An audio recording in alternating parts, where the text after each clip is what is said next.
বন্ধুরা, তোমরা সবাই কেমন আছো? তো আশা করছি যে যেখান থেকে আমার ভিডিওটা দেখছো সবাই অনেক অনেক ভালো আছো। বন্ধুরা দেখো, আজকে আমি তোমাদেরকে একটা জিনিস দেখাচ্ছি। তো দেখো, এই প্যাকেটে করে একজন কাস্টমার মানে অনেকটাই দূরে থেকে পাঠিয়ে দিয়েছে এই পিচগুলো সমস্ত। দেখো, মানে একজন কাস্টমারই কতগুলো ব্লাউজের বলো চুড়িদারের বলো পিস দিয়েছে এর মধ্যে। তো কি কি আছে আমি তোমাদের সামনে একটু খুলে দেখাচ্ছি। তো দেখো, পরপর আমি তোমাদেরকে দেখাচ্ছি কতগুলো পিচ আছে।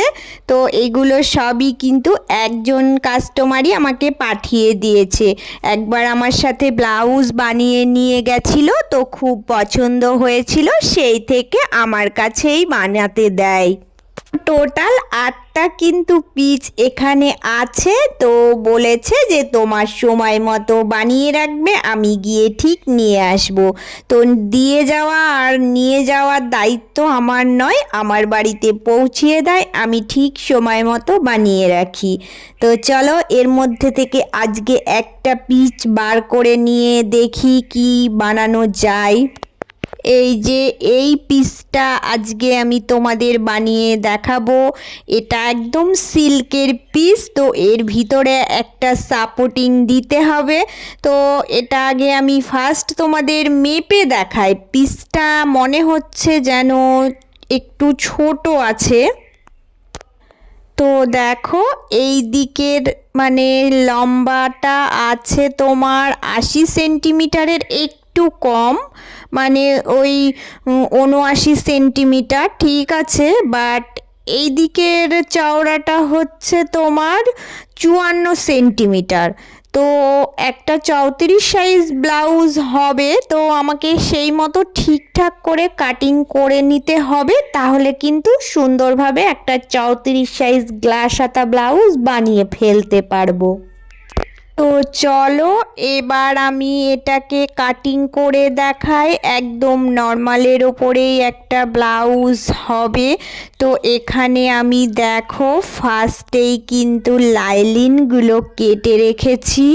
তো এই লাইলিনগুলো দেখো আমি সমস্ত কিন্তু উপরে বসাবো। আগে সেট আপ করে নেব, তারপরে কাটিং করব। তো পিসটা যেহেতু খুব একটা বড় নেই, আমাকে সেই বুঝে শুনে কিন্তু সেট আপ করতে হবে। দেখো, আগে আমি দেখে নিচ্ছি কোন দিকে কোন সেটিংটা দিলে ঠিকঠাক হবে, মানে কম কাপড়ে আমি কেটে ফেলতে পারবো, যেহেতু একটা গ্লাস হাতা আমাকে বানাতে হবে। তো আমি ঠিক সেই মতো এদিক ওদিক করে আমি এই কাটিংগুলো রাখছি। রেখে এবার আমি এটা কাটিং করে নেব। তো দেখো, আমি প্রত্যেকটা কিন্তু টুকরো কাটিং করে নিচ্ছি। তো এই পিচগুলো কিন্তু একদম সিল্কের সিলসিলে টাইপের, কাটতে কিন্তু খুব সমস্যা হয়, তবুও একটু সাবধানে মানে কাটতে হবে, কারণ কাস্টমার যখন দিয়ে গেছে আমাকে তো বানিয়ে দিতেই হবে। তো দেখো, আমি সবগুলোই কিন্তু আস্তে আস্তে সমান করে কেটে নেব।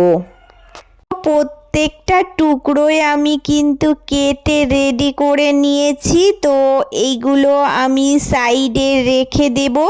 এবার বাকি যে কাপড়ের টুকরো আছে ওখান থেকে আমাকে হাতার কাটিংটাও করে নিতে হবে। তো বাকি এইটুকু কাপড় থেকে আমি হাতার কাটিং করব।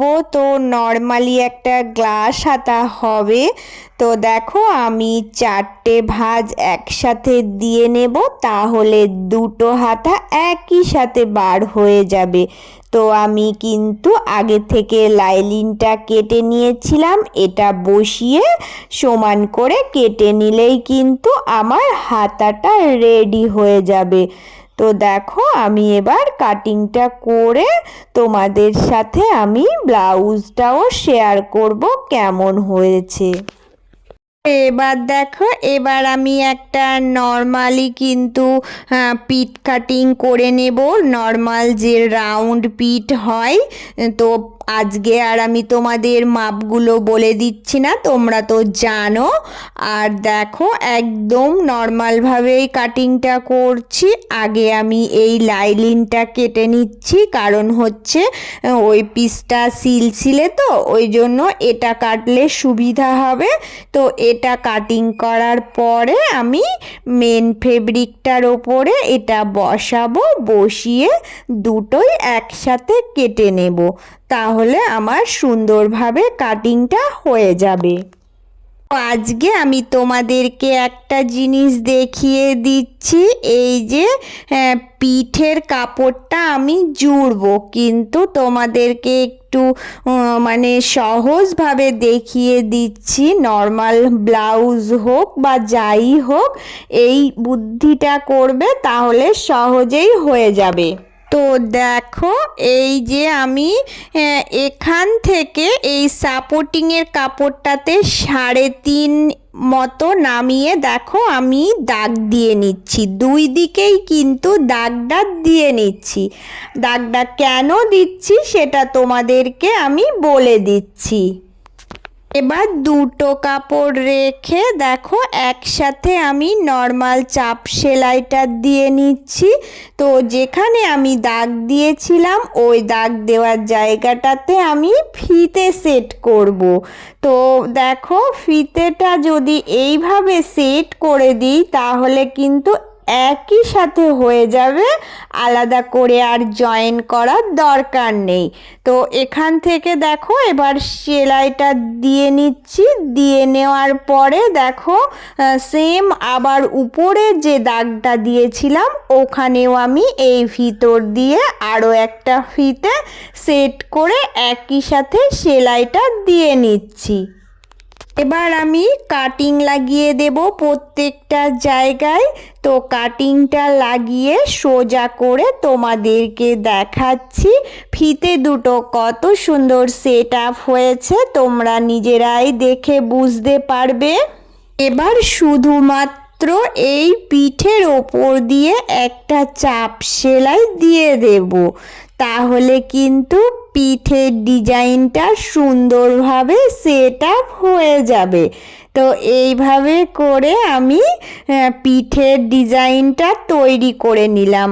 একদম নর্মাল পিঠ হলেও কিন্তু সুন্দরভাবে কাটিং করে যদি বানাতে পারো তাহলে কিন্তু ভীষণ সুন্দর লাগে।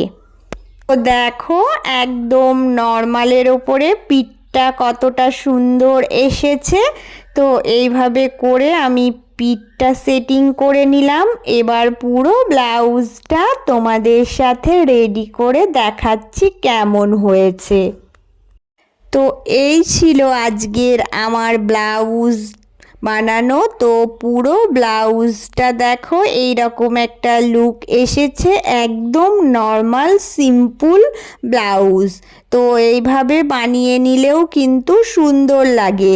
তো দেখো তোমরা, এটা আমার একটা নর্মাল কাজ ছিল, তবুও আমি তোমাদের সাথে শেয়ার করলাম। তো যারা প্রত্যেক দিন আমার ভিডিওর সাথে জুড়ে আছো তাদের জন্য রইল অনেক অনেক ভালোবাসা।